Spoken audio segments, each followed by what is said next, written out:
ভারতে ইলিশ উপহার হিসেবে যাচ্ছে না, রপ্তানি হচ্ছে বলে জানান পরিবেশ উপদেষ্টা সৈয়দা রিজওয়ানা হাসান। দুর্গাপূজা উপলক্ষে ভারতে যাচ্ছে ৩,০০০ টন ইলিশ। অন্যদিকে ভারতের কেন্দ্রীয় স্বরাষ্ট্রমন্ত্রী অমিত শাহ বলছেন, বাংলাদেশি অনুপ্রবেশকারীদের উল্টো করে ঝুলিয়ে রাখা হবে।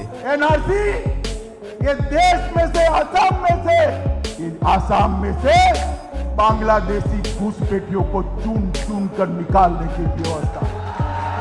বলা হয়েছিল দেশের মানুষের প্রয়োজন না মিটিয়ে ইলিশ রপ্তানি করা হবে না।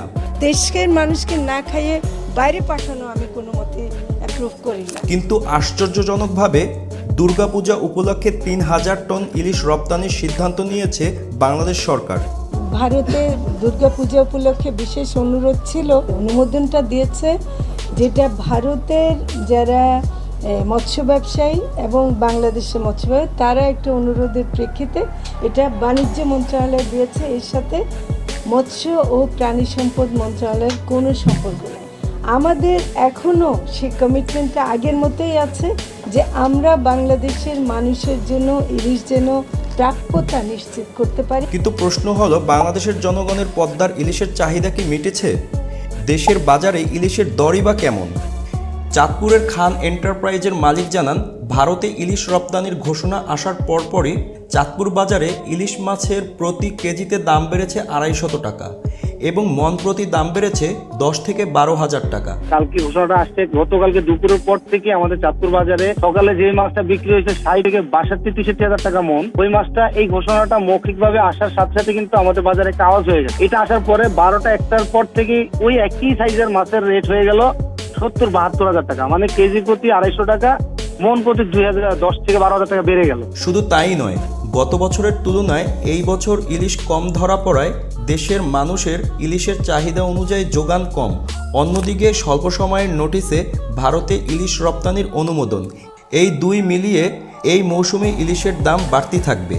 ফলে দেশের মধ্য ও নিম্ন আয়ের জনগণ ইলিশ মাছ থেকে বঞ্চিত থাকবে।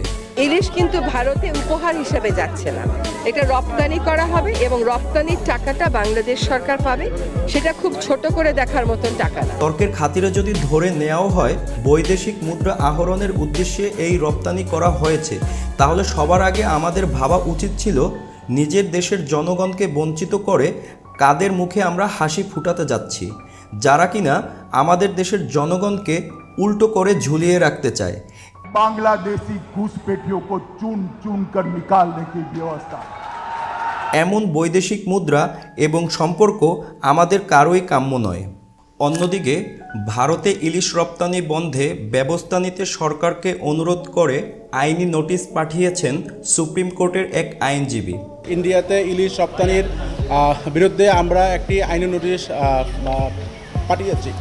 আইনি নোটিশে বলা হয়, ভারতে বিশাল ও বিস্তৃত সমুদ্রসীমা রয়েছে। ভারতের জলসীমায় ব্যাপকভাবে ইলিশ উৎপাদন করা হয়। এই বিবেচনায় বাংলাদেশ থেকে ভারতের ইলিশ মাছ আমদানি করার কোনো প্রয়োজন নেই। কিন্তু ভারত মূলত বাংলাদেশের পদ্মা নদীর ইলিশ আমদানি করে থাকে। বাংলাদেশে ভারতীয় এজেন্ট ও মাছ রপ্তানিকারকরা সারা বছর পদ্মা নদীর ইলিশ মাছ মজুত করে রাখে এবং বাংলাদেশ সরকারের অনুমতি সাপেক্ষে নদীর ইলিশ ভারতে রপ্তানি করে এবং ক্ষেত্রবিশেষে সীমান্ত দিয়ে অবৈধভাবে পাচার করে। ফলে দেশের জনগণ বাজারে গিয়ে পদ্মার ইলিশ পায় না। গত রোববার ২২শে সেপ্টেম্বর সুপ্রিম কোর্টের আইনজীবী মোহাম্মদ মাহমুদুল হাসান এই নোটিশ পাঠিয়েছেন।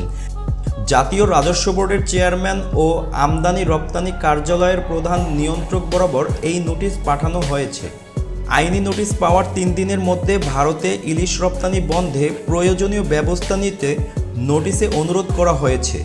অন্যথায় এ বিষয়ে ব্যবস্থা নিতে হাইকোর্টে রিট পিটিশন দায়ের করা হবে বলে জানিয়েছে আইনজীবী।